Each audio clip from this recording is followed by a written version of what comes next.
Q news ఛానల్లో పనిచేయటకు అనుభవం గల కంటెంట్ రైటర్స్, వీడియో ఎడిటర్స్ మరియు మార్కెటింగ్ ఎగ్జిక్యూటివ్స్ కావాలను సంప్రదించవలసిన నెంబర్లు 8688926084.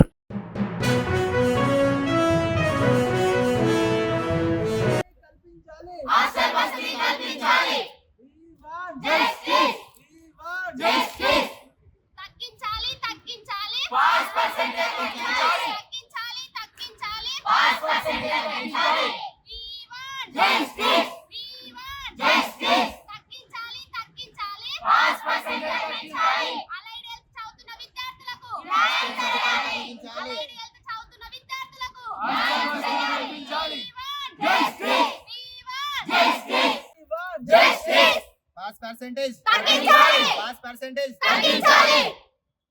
We want justice. We want justice.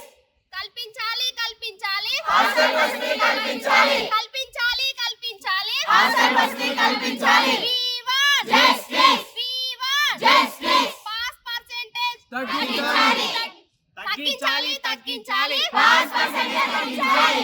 Suryapet జిల్లా కేంద్రంలో మెడికల్ కాలేజ్ ఆవరణలో అలైడ్ సైన్స్ విద్యార్థులు ధర్నా నిర్వహిస్తున్నారు. అసలు ఈ ధర్నా గల కారణం ఏందో వారి మాటలు తెలుసుకుందాం. మన దగ్గర విద్యార్థులు అందరూ ఉన్నారు. ఇప్పటిదాకా వాళ్ళు ఏమంటున్నారంటే మా యొక్క కోరికలు నెరవేర్చాలి అని చెప్తున్నారు. అసలు ఆ కోరికలు ఏ విధంగా ఉన్నాయో మన దగ్గర విద్యార్థులు ఉన్నారు. మన చెప్పమ్మా, మీరు ఎందుకు అలైడ్ సైన్స్ విద్యార్థులు ఎందుకు ఈరోజు ధర్నా చేపట్టారు?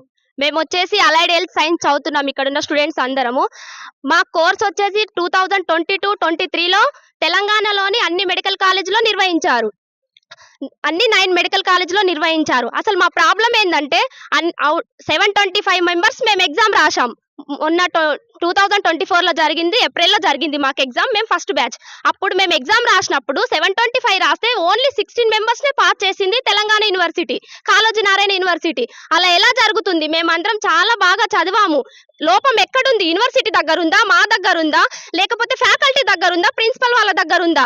మాకు యూనివర్సిటీ ఫస్ట్ జస్ట్ మీ కోర్స్ అని మాకు పెట్టారు. మాకు ఎలాంటి కరికులం లేదు, ఎలాంటి బుక్స్ లేవు, మాకంటూ స్పెషల్ బుక్స్ లేవు. అసలు కాలేజీలో మేము చాలా ఫేస్ చేసాం. మాకంటూ డైనింగ్ సపరేట్ లేదు, అసలు మాకు హాస్టల్ వసతినే లేదు, మాకంటూ స్పెషల్గా క్లాస్ రూమ్ కూడా లేదు. సో మేము మా డిమాండ్స్ ఏంటిదంటే ఫస్ట్ వచ్చేసి ఏ మెడికల్ కాలేజీలో అయినా, ఏ ఎడ్యుకేషన్ ఇన్స్టిట్యూట్లో అయినా 50% పాస్ పర్సెంటేజ్ ఎక్కడ ఉండదు.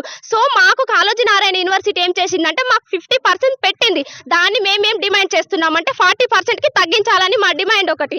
సో ఈ 2024 ఏప్రిల్ నాడు రాసిన అలైడ్ హెల్త్ సైన్స్ విద్యార్థులు 100లో 16 మెంబర్స్ పాస్ అవ్వడం అనేది మాకు చాలా బాధాకరంగా ఉంది. సో యూనివర్సిటీ దీన్ని గుర్తించుకొని మా అందరికి న్యాయం చేసి మా అందరినీ పాస్ చేయాలి, ఫెయిల్ అయిన విద్యార్థులందరినీ.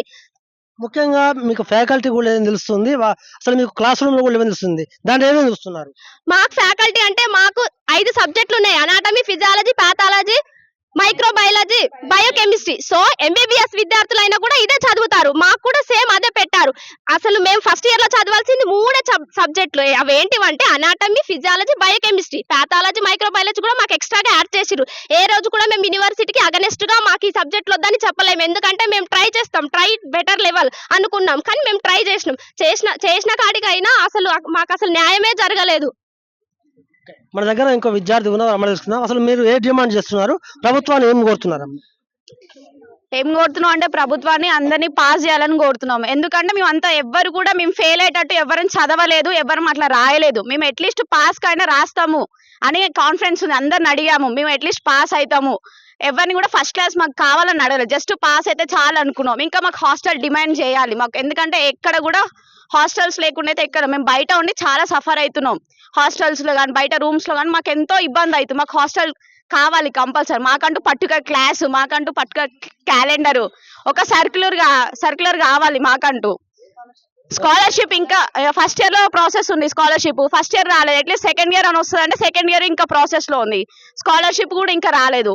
మేమనే కాదు, మా జూనియర్స్ కూడా ఇంకా ఎవ్వరికి రాలేదు. వాళ్ళకు కూడా మాకు రాకపోతే వాళ్ళకు కూడా రాదు. కాబట్టి మేము అంతగా డిమాండ్ చేస్తున్నాం యూనివర్సిటీని.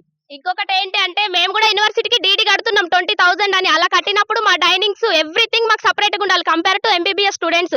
మేము ఇప్పుడు వెళ్ళి ఒక క్లాస్ లో కూర్చుంటాం, వారు వెళ్ళి వేరే క్లాస్ లో కూర్చో అని మాకు చాలా స్ట్రగుల్స్ మేము ఎదుర్కొన్నాం ఫస్ట్ ఇయర్ మొత్తంలో. మాకు అసలు చదవడమే ఇన్ని సబ్జెక్టులు ఇచ్చి యూనివర్సిటీ 8 సబ్జెక్ట్స్ అలా ఎలా ఇస్తారు? అసలు మేము 3 సబ్జెక్ట్సే చదవాల్సింది 8 చదివినాం. ఇంకా క్లినికల్స్ పోస్టింగ్స్ అని కూడా ఒకటి యాడ్ చేశారు. ఇక్కడ ఎలా చదవాలి, అక్కడ క్లినికల్స్ పోస్టింగ్స్ మేము ఎలా చేయాలి? మీరంతా ప్రభుత్వం దృష్టి తీసుకుపోయారా? మరి దీని మీద ప్రభుత్వం ఏ విధంగా స్పందిస్తుంది? మీ యొక్క అక్కడ ఉన్నటువంటి విద్యార్థులు ఏం కోరుతున్నారు? మా అందరికి ఫెయిల్ అయిన వాళ్ళందరికీ న్యాయం చేయాలని కోరుతున్నాం. పాస్ పర్సెంటేజ్ అనేది 40కి తగ్గించాలని కోరుతున్నాం. మా 2 డిమాండ్స్ ఇవి. మాకు ఇంకోటి ఏంటిదంటే ఎక్కడైనా బీఎస్సీ వాళ్ళకి హాస్టల్ ఉంటది, మాకు యూనివర్సిటీ హాస్టల్ సదుపాయం కల్పించలేదు. సో వెంటనే మాకు హాస్టల్ సదుపాయం కల్పించాలి. గత ప్రభుత్వం మెడికల్ కాలేజ్ పేరు మీద మెడికల్ కాలేజ్ నిర్మించారు తప్ప ఎలాంటి వసతులు కల్పించలేదు. కాలేజీ నారాయణ యూనివర్సిటీ మాత్రము 50% మార్కులతోనే పాస్ చేస్తున్నారు. దాన్ని 40%కు కుదించాలి. ఎందుకంటే ఇక్కడ ఫ్యాకల్టీ కూడా సరిగా లేదు, వసతి సౌకర్యం కూడా లేదు. ఇప్పుడు విద్యార్థులు మొత్తం చెప్తున్నారు ఏంటంటే ఖచ్చితంగా తెలంగాణ ఉన్నటువంటి విద్యార్థులు మొత్తం కూడా ఒక 40-50 మంది పాస్ అవ్వడం జరిగింది. వందల సంఖ్యలో విద్యార్థులు ఫెయిల్ అవ్వడం జరిగింది. దీని అన్నిటికీ కారణం కూడా కాలేజీ నారాయణ యూనివర్సిటీ తప్పిదాల వల్లే. ఫ్యాకల్టీ లేకపోవడం, లేకపోతే మాకు సరైన వసతి లేకపోవడం వల్ల, మాకు హాస్టల్ వసతి కూడా లేదు. వీటన్నింటిని ప్రభుత్వం గుర్తించి ఖచ్చితంగా మాకు న్యాయం చేసి మమ్మల్ని పాస్ చేయాలని వారు కోరుతున్నారు. క్యూ న్యూస్ ఛానల్లో పనిచేయటకు అనుభవం గల కంటెంట్ రైటర్స్, వీడియో ఎడిటర్స్ మరియు మార్కెటింగ్ ఎగ్జిక్యూటివ్స్ కావాలను సంప్రదించవలసిన నెంబర్లు 8688926084.